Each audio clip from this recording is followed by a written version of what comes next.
Hello friends, welcome back to Commander Attacks. Today we are doing another Commander Dive. Today we are looking at Alesha, who laughs at fate. Just want to start off by saying, who's this card for? Like, the art on this, like, I don't understand it. Maybe there's some lore here that makes it work, but guys, I've looked at my analytics and only guys are watching this. So why is it that we have a magic card here of an old lady? Like, I totally understand women being on cards and equality and all that. Like, I'm all for it. But this appeals to no one. Like, this isn't appealing to women. This isn't appealing to men. Like, this is what is this card? Like, it's an old lady charging into battle. It just doesn't make sense. Like, I don't want my grandma on a card. I just don't get it. But anyways, before we get into this Commander Dive, I do want to talk about what I got planned for this year. So my goal for this year is to reach 1,000 subscribers. And a few months last year, I was able to get to 200. So that's my goal for the year. I obviously have more Commander Dive videos planned for all the new releases for 2025 that are coming out. I'm not really excited about Aether Drift, but we'll see what they come out with. I'm just not a big vehicle fan, so a whole set centered on vehicles, it should be interesting. We'll see. But we got a little bit of a break here, so if you guys could take some time and like and subscribe right now, I'd really appreciate it. But I'm going to ask for a comment right now. I'd really like to do a Commander Dive on either. I'm actually just finished a deck, so I am moving on to a Loot, the Key to Everything deck. I also have been theory crafting a Kona Beastie Rescuer, I think is the name of it, deck. And the other one is I have another deck that I kind of been tweaking with. It's Gyred from Outlawed Junction. So if you guys could give me a comment, let me know which one of those three you'd like to see next. And also, if you have any ideas for videos that you would like to see, I'd like to get back to doing 2 videos a week, not just doing Commander Dives. But it's hard to find traction in the algorithm for certain things. So I just kind of want to hear from you guys and what your interests are and what kind of videos you'd like to see that maybe aren't out there that I could do. So, all right, without further ado, I'm Adam. This is Commander Attacks. Let's get into it.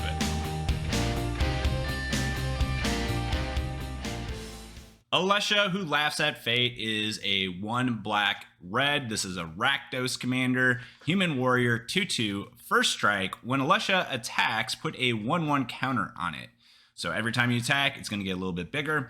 And then it's got raid. At the beginning of your end step, if you attack this turn, return target creature card with mana value less than or equal to Alesha's power from your graveyard to the battlefield. So this is going to be a recursion deck. Big surprise. I said it was going to be a while. Well, not that long. I am just going through a graveyard phase. So here we go with Alesha. So let's get into that first category today. Slug It Out. So Slug It Out, what does that mean? Well, this is a group slug deck in addition to being recursion. You know me, I have to have at least 2 things going on. So the first card here is, of course, the Lord of Pain. It's 3 black red for a human assassin, 5/5 menace. Your opponents can't gain life. Whenever a player casts their first spell each turn, choose another target player. The Lord of Pain deals damage equal to that spell's mana value to the chosen player. So let's say the person in front of you to your left casts a 5 CMC spell. Well, now the person to your right or next to you is going to take 5 damage. This can come back to bite you, though, because if it's just you and one other player and they cast a spell, guess what? You can't choose that player, so you're going to take damage yourself. A lot of fun, a cool group slug effect, and that's the Lord of Pain. All right, moving on, we have Keterek Parasite. This is 1 black for a 1/1 horror. Whenever an opponent draws a card, if you control a red permanent, you may have it deal 1 damage to that player. So this is a pinger. We got a few of these cards. This is the black one. And next we have the red one. This is Razorkin Needlehead. It's 2 red pips. This one's a little bit better, but it does cost 1 more. It has first strike during your turn. And whenever an opponent draws a card, it deals 1 damage to them. All right, now we have another group slug effect. This is Perforating Artist, 1 black red devil, 3/2 death touch raid. At the beginning of your end step, if you attack this turn, each opponent loses 3 life unless that player sacrifices a non-land permanent or discards a card. So choose not to discard, and they do not sacrifice an online permanent, well, they're going to lose 3 life. And this goes perfectly with the next card, which is Zoyowa Lava Tongue. I don't know if I'm saying that right, but it is black-red, Goblin Warlock, 2/2, Death Touch. At the beginning of your end step, if you descended this turn, each opponent may discard a card or sacrifice a permanent. This deals 3 damage to each opponent who didn't. So those two together allow you to basically, if you can attack and descend, either dealing 6 damage or they're getting rid of 2 things, pair really well and just a lot of fun to play with. Not necessarily fun to play against, but a cool little combo.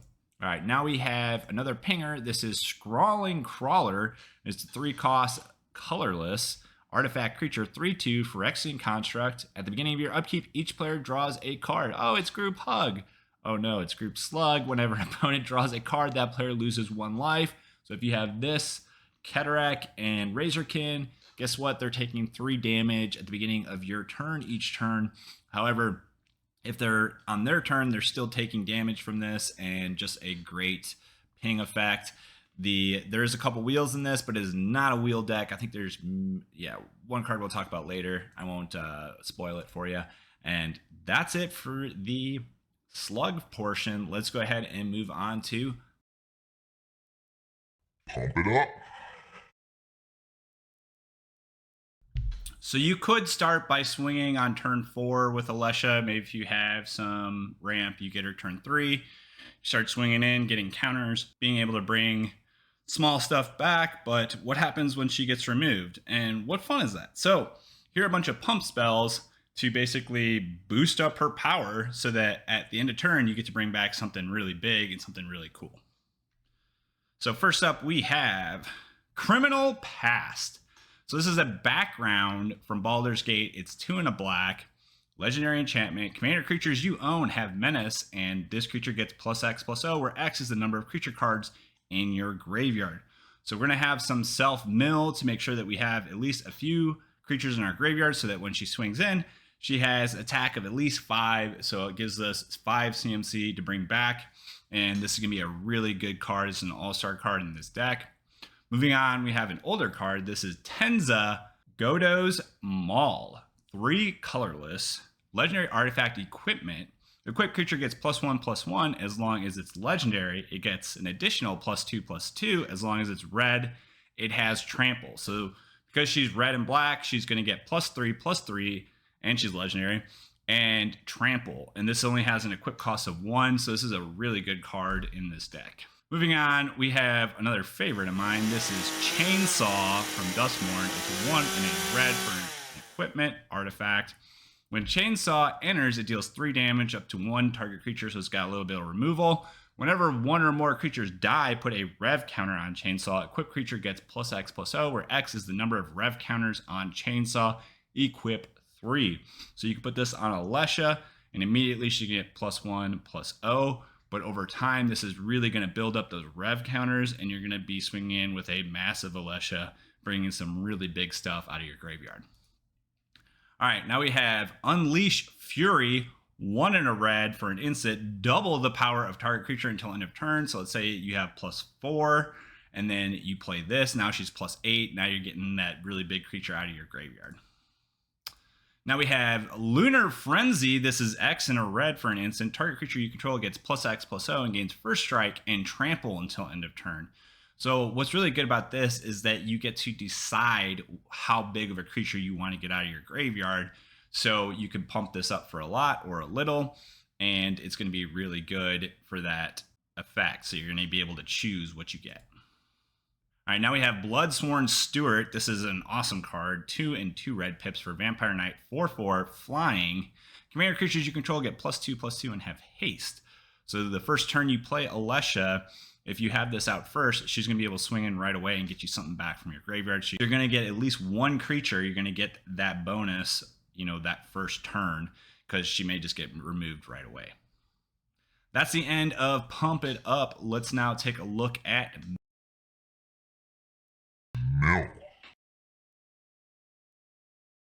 So now we have Mill. This is going to be mostly self-mill, but this first card is going to be everybody. It's Magus of the Wheel. It's 2 and a red for a human wizard, 3/3. You can pay 1 and a red, Tap this, you sacrifice Magus of the Wheel. Each player discards their hand, then draws 7 cards.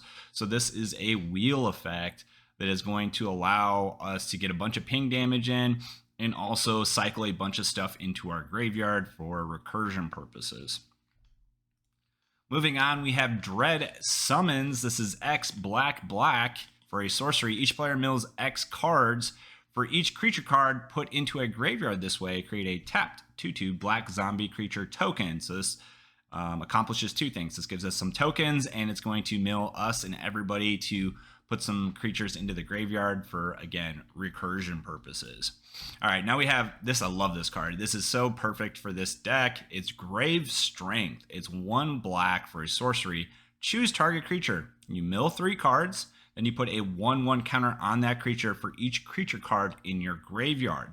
So you're going to mill stuff. So now you've got a target, and then you're going to put a bunch of counters onto Alesha to allow you to bring back that target onto the battlefield. So this does everything we want in 1 card that costs 2 mana.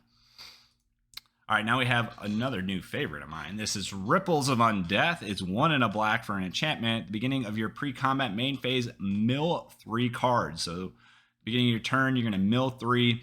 Then you may pay 1 and 3 life. If you do, put a card from among those cards into your hand. So I love this because not only does it mill you, but it prevents you from milling something that you really need. So you can pay 1 and 3 life to get that land back if you're low on land. So this is an awesome card just for that reason alone.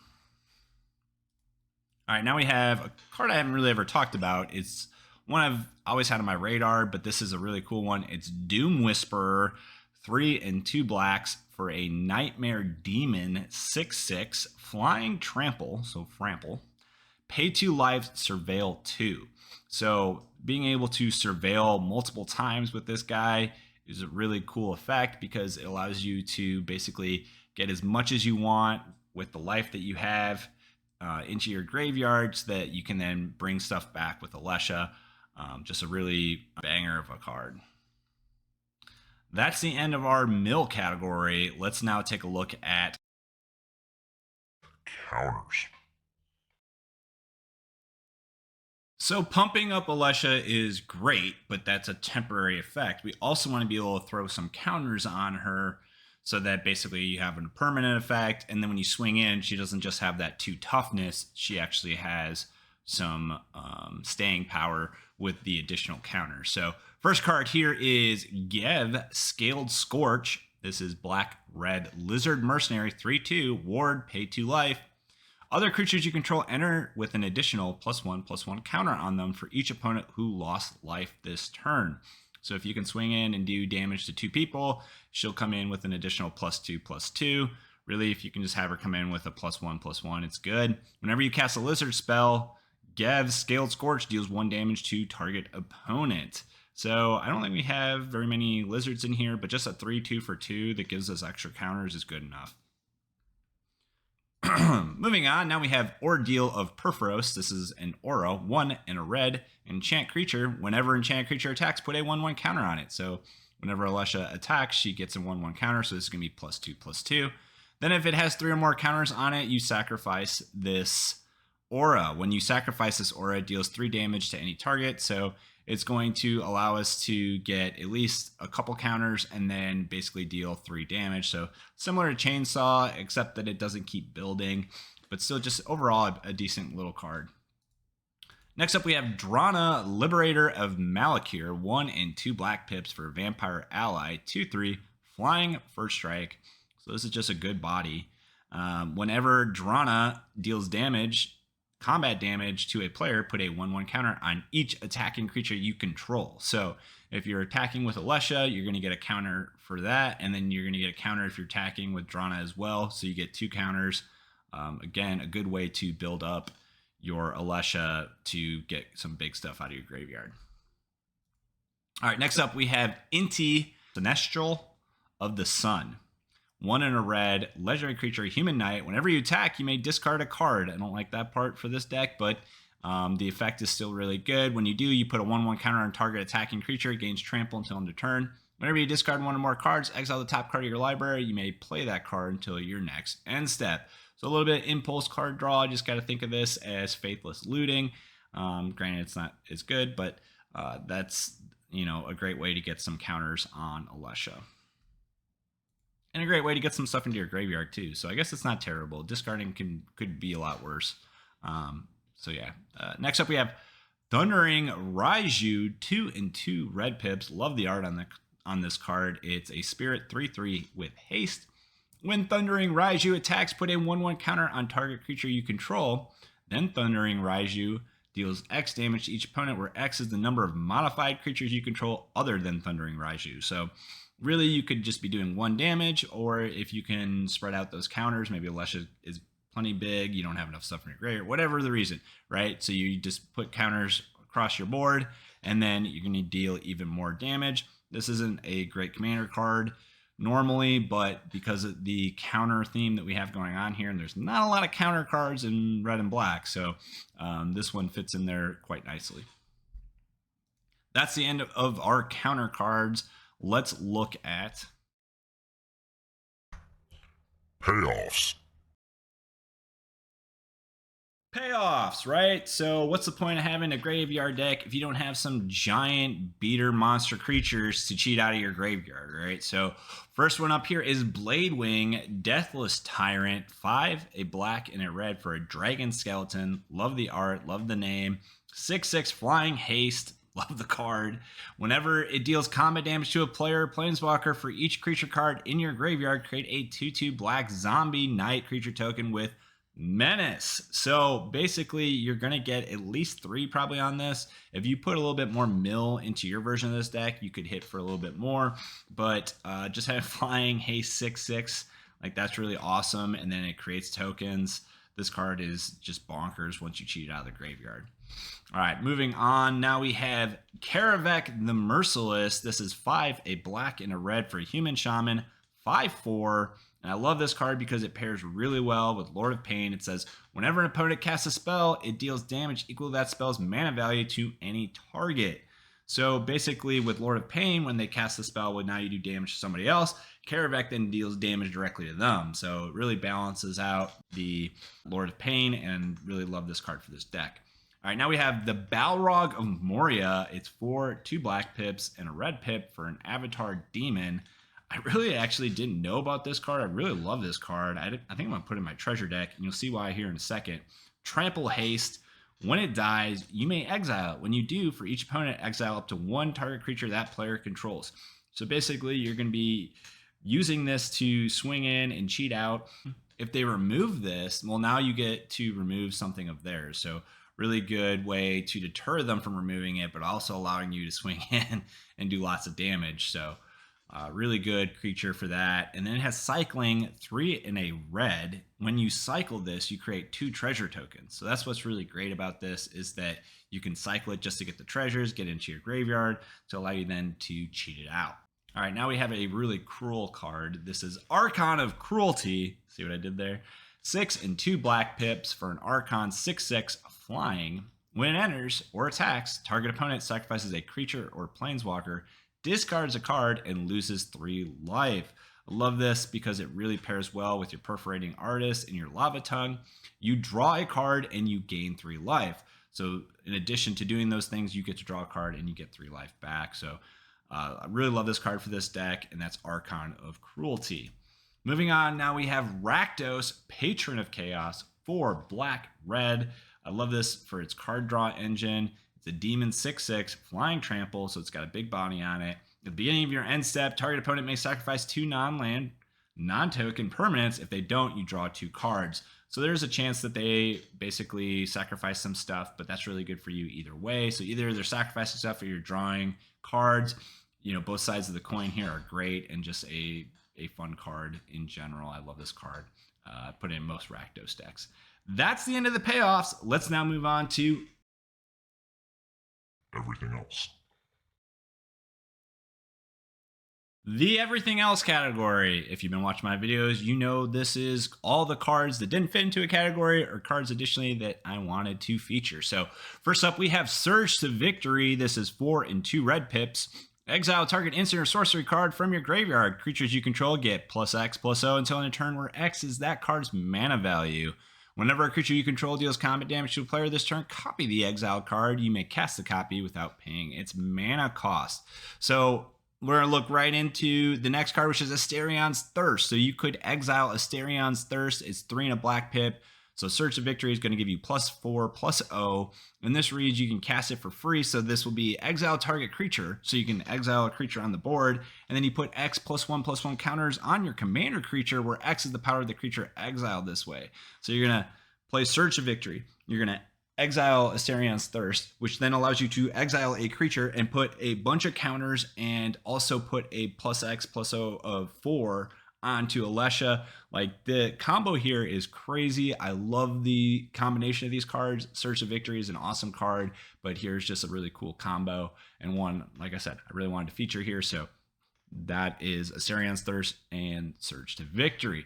Moving on, now we have Valgavoth, Harrower of Souls. This is 2, a black and a red for an Elder Demon, 4/4, flying, ward, pay 2 life. Whenever an opponent loses life for the first time during each of their turns, put a 1/1 counter on Valgavoth, Harrower of Souls, and draw a card. So if nothing else, if you play this out and then they target it to remove it, they then pay 2 life. Well, guess what? Then you get to draw a card. So it'll draw you at least 1 card. Hopefully with your pingers, this is going to draw you a bunch of cards. Just an awesome addition to this deck. All right, now we have a artifact. This is Basilisk Collar. It's a 1-cost equipment. Equipped creature has Death Touch and Lifelink, equipped 2. So something this deck is probably missing. I'd probably tweak this deck a little bit more. The Architect link is going to be in the description, but having a little bit more evasion in this deck would probably be good. So if you're looking to trade some cards out, you don't like some cards, maybe you don't like the slug theme, maybe you just work with some more payoffs and add in some more evasion, but this will allow Alesha to basically swing in with Death Touch, and so you can your opponent can either trade with it or let it through, and it'll allow you to get that raid trigger that you need. All right, now we have Screaming Nemesis, 2 in a red. I love this card. I don't know if this is technically Group Slug. I mean, I think it goes in most Group Slug decks, but it says haste. Whenever Screaming Nemesis is dealt damage, it deals that much damage to any other target. If a player is dealt damage this way, they can't gain life for the rest of the game. So it's like an emblem. You use Screaming Nemesis to drop some damage on them. Now they can't gain life. A really good counter for life gain decks if you're going to be playing against a lot of those. All right, now we have just a really cool little token card. This is Seer Slicer Goblin, 1 in a red, and it's just another way to get another raid trigger, just so we have a few more raid cards. This cool little theme here. 2/1 Goblin Warrior, raid at the beginning of your end step. If you attack this turn, create a 1/1 red goblin creature token, so you have some chump blockers and an early card to put out. Last but not least, we've got Garna, Bloodfist of Keld. I really love sets like Foundations because there's a lot of reprints for cards that you probably overlooked, maybe aren't paying attention to, aren't on your radar, and you're like, man, that card's really good. And that's this card here. It's 1 black, red, Human Berserker, 4/3. Whenever another creature you control dies, draw a card if it was attacking. Otherwise, Garna deals 1 damage to each opponent. So either you're going to draw a card, or you're going to do the group slug thing and do damage to each person. So it's great in this deck. I love this card. Okay, that's the end of the category, and that's the end of the video. If you could comment, I'd really love you to comment. Let me know what you want to see next. Is it Loot the Key to Everything?